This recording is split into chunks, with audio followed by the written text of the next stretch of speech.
नमस्कार. आवाज माझा वृत्तवाहिनीत आपल्या सगळ्यांचं स्वागत. वेळेच्या काही ठळक घडामोडींकडे. एकत्रितपणे समन्वय साधून कामांना गती देण्याचे उपमुख्यमंत्र्यांचे निर्देश. नागरिकांसाठी दिलासा, राज्यात नव्या परिवहन कार्यालयांना हिरवा कंदील. आणि घोडबंदर रोडचं नामकरण करण्याचा उपमहापौरांनी मांडला प्रस्ताव.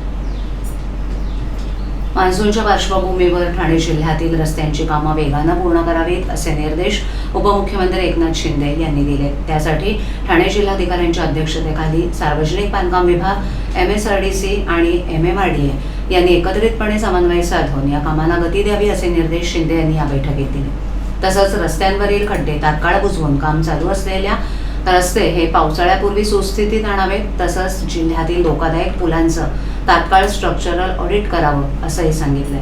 ठाणे जिल्ह्यातील मुरबाड आणि मुंब्रा इथे गतवर्षी दरड कोसळून झालेल्या दुर्घटनांच्या पार्श्वभूमीवर घाटात सुरू असलेल्या सुरक्षा कामांचा यावेळेला आढावा घेण्यात आला. या दोन्ही ठिकाणी 70% काम पूर्ण झालं असून ते लवकरात लवकर पूर्ण करावे असे निर्देश शिंदे यांनी दिलेत. यंदाचा मान्सून काळात शून्य जीवितहानी व्हावी यासाठी सर्व यंत्रणांनी एकमेकांच्या समन्वयानं पण दक्ष राहून काम करावं अशी अपेक्षा त्यांनी व्यक्त केली. ठाणे जिल्ह्यातील मान्सून पूर्व तयारीचा आढावा घेण्यासाठी आज विशेष बैठक मुंबईत पार पडली.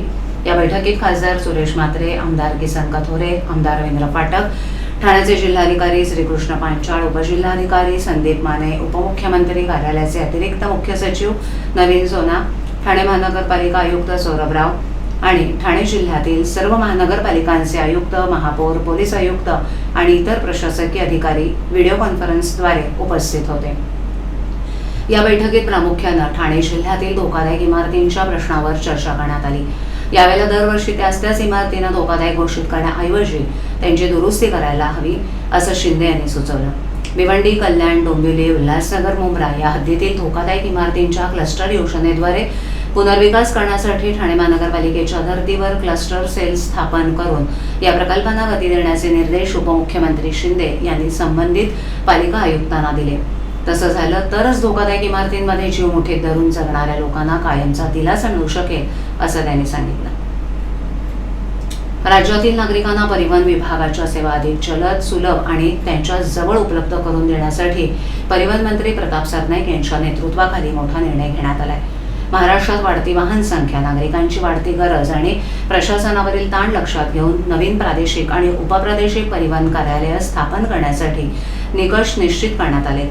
परिवहन विभागानं यासाठी नियुक्त केलेल्या तज्ज्ञ समितीनं सादर केलेला अहवाल शासनाकडे पाठवला असून त्यामधील शिफारसींना तत्वतः मान्यता देण्याची प्रक्रिया सुरू आहे. या निर्णयामुळे राज्यातील दुर्गम आणि वाढती शहरी भागातील नागरिकांची वाहन नोंदणी, ड्रायव्हिंग लायसन्स, वाहन तपासणी, कर भरणं आणि इतर सेवांसाठी दूरच्या कार्यालयांवर अवलंबून राहावं लागणार नाही. नागरिकांच्या सोयीला प्राधान्य असून नवीन कार्यालय स्थापन करण्यासाठी वाहन संख्या, लोकसंख्या, महसूल, भौगोलिक अंतर आणि उपलब्ध पायाभूत सुविधा यांसारखे स्पष्ट निकष निश्चित करण्यात आले. प्रस्तावित कार्यालयाच्या कार्यक्षेत्रात किमान 4 तालुके, 5 लाखाहून अधिक वाहनं, 7 लाखाहून अधिक लोकसंख्या आणि वार्षिक 100 कोटी रुपयांपेक्षा अधिक महसूल असणं आवश्यक राहणार आहे.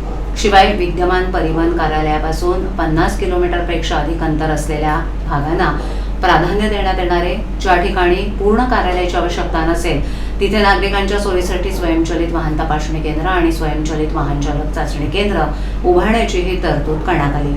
विकासाला मिळणारी गती. परिवहन मंत्री प्रताप सरनाईक यांनी सांगितलं की राज्यातील नागरिकांना दर्जेदार आणि वेळेत सेवा मिळणं हे शासनाचं मुख्य उद्दिष्ट आहे. वाहन संख्येत झालेली मोठी वाढ लक्षात घेता परिवहन विभागाची यंत्रणा अधिक सक्षम करणं आवश्यक आहे.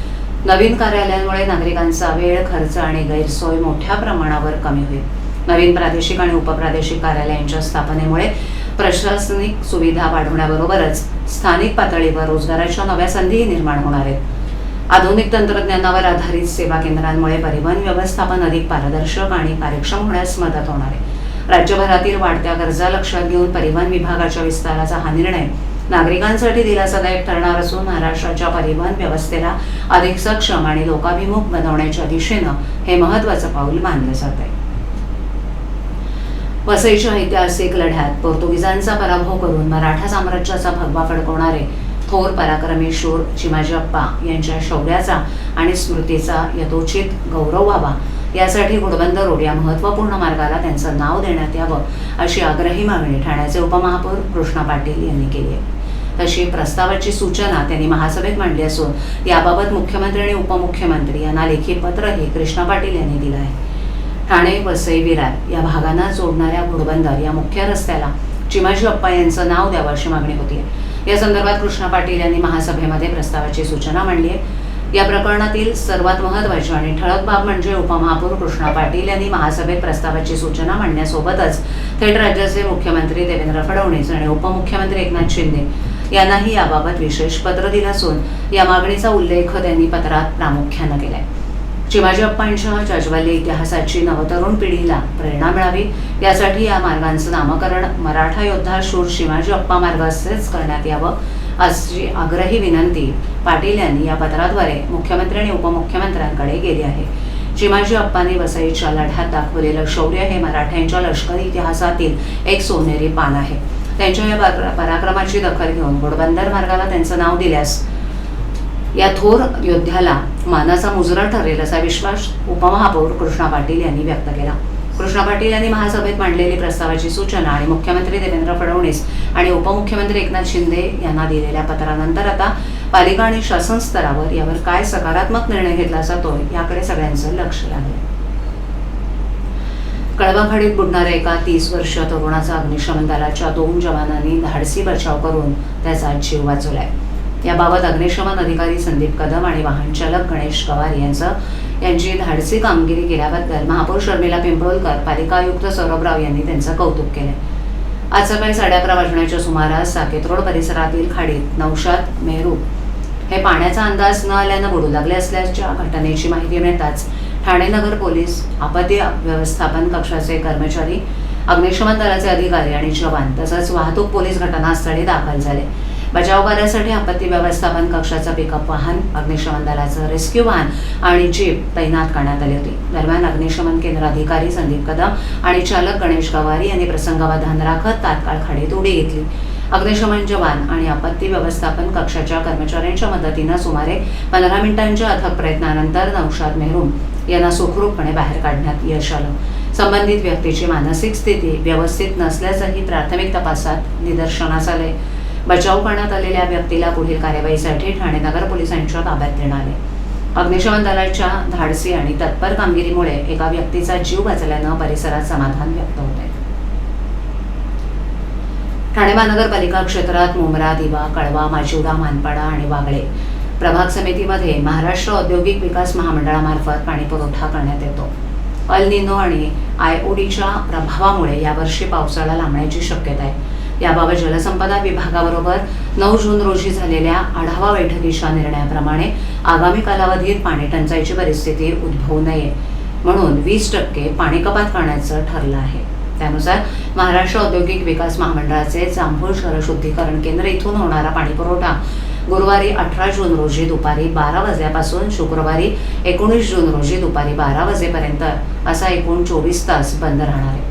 सदर शटडाऊन कालावधीत ठाणे महानगरपालिकेअंतर्गत दिवा, मुंब्रा प्रभाग क्रमांक 26-31चा काही भाग वगळता आणि कळवा प्रभाग समितीमधील सर्व भागांमध्ये आणि वागळे प्रभाग समितीमधील रूपादेवीपाडा, किसननगर नंबर 2, नेहरू नगर तसंच मानपाडा प्रभाग समिती अंतर्गत कोलशेत, खालसागाव येथील पाणी पुरवठा 24 तासांसाठी पूर्णपणे बंद राहील. पाणी पुरवठा सुरू झाल्यानंतर पुढील 1 ते 2 दिवस कमी दाबानं पाणी पुरवठा होईल याची कृपया नागरिकांनी नोंद घ्यावी. ठाणे महापालिकेच्या मार्फत पाणी कपातीच्या कालावधीत पाणी काटकसरीनं वापरून ठाणे महापालिकेला सहकार्य करावं असं आवाहन नागरिकांना करण्यात आलं. ठाणे जिल्ह्यातील मुंब्रा परिसरात किरकोळ वादावरून 2 गटांमध्ये जोरदार हाणामारी झाल्याची घटना समोर आली आहे. मुंब्र्यातील शादी महल गल्ली इथे घडलेल्या या प्रकाराचा सीसीटीव्ही फुटेजही समोर आला असून परिसरात काही काळ तणावाचं वातावरण निर्माण झालं होतं. मिळालेल्या माहितीनुसार शादी महल गल्लीमध्ये काही मुलं खेळत असताना तिथे काही व्यक्ती आल्या. त्यावेळेला क्षुल्लक कारणावरून दोन्ही बाजूंमध्ये वाद निर्माण झाला. सुरुवातीला शाब्दिक बाचाबाची झाल्यानंतर हा वाद वाढत गेला आणि त्याचं रूपांतर तुफान हाणामारीत झालं. दोन्ही गटातील व्यक्तींनी एकमेकांवर धावून जात मारहाण केल्याचं सीसीटीव्ही फुटेजमध्ये दिसून येते. घटनेची माहिती मिळताच परिसरात नागरिकांची मोठी गर्दी जमली. मात्र या प्रकरणी अद्याप मुंब्रा पोलीस ठाण्यात कोणतीही अधिकृत तक्रार दाखल झालेली नसल्याची माहिती समोर आली आहे. तरीही घटनेचा व्हिडिओ आणि सीसीटीव्ही फुटेजच्या आधारे मुंब्रा पोलीस अधिक तपास करतायत. दरम्यान ठाणे शहर आणि उपनगरांमध्ये अलीकडच्या काळात हाणामारीच्या घटनांमध्ये वाढ होत असल्याचं चित्र आहे. मुंब्रा येथील या घटनेमुळे पुन्हा एकदा कायदा आणि सुव्यवस्थेचा प्रश्न ऐरणीवर आला असून अशा प्रकारांना आळा घालण्यासाठी पोलिसांनी अधिक प्रभावी उपाययोजना करण्याची मागणी नागरिकांकडून होत आहे.